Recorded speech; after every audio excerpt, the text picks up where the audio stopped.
Welcome to our channel. Today we how to restore wash sale rule compliance with TradeStation, detailed guide step by step clearly. To restore wash sale rule compliance in TradeStation, first, log into your TradeStation account. Navigate to the Accounts section in the top menu. Select the Reports option from the drop-down menu. Click on Tax Reports to access your tax-related information. Locate and select the wash sale report for the specific tax year you wish to review. Download the report in your preferred format for better analysis. Open the downloaded report in spreadsheet software for easier navigation.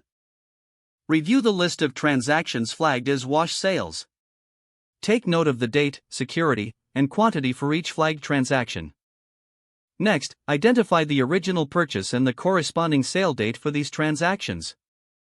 Determine the price at which you bought and sold each security involved. Adjust your records to correctly reflect these transactions. Using TradeStation's built-in tools, navigate to the Trading section. Select Account Settings to modify your wash sale settings if necessary. Ensure that the wash sale settings are properly configured to prevent future issues. After making adjustments, return to your transaction history to verify that all modifications are accurately reflected. Generate a new wash sale report to confirm compliance with the updated settings. Review this new report thoroughly to ensure no new flagged transactions have appeared.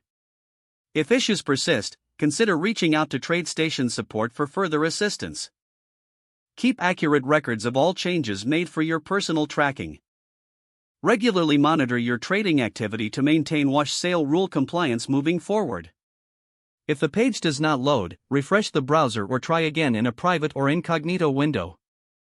Make sure you are using the correct email address, then retype it carefully to avoid small typos.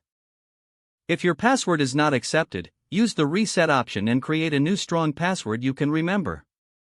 Check your spam folder for verification or security emails, then complete any requested confirmation steps. Enable two-factor authentication if available to improve account security and reduce unauthorized access risk. After signing in, review your profile details so your contact information and settings are accurate and current. If you see an error message, note it down and try again after restarting your device and internet connection. Don't forget to like this video and subscribe to our channel for more step-by-step tech guides.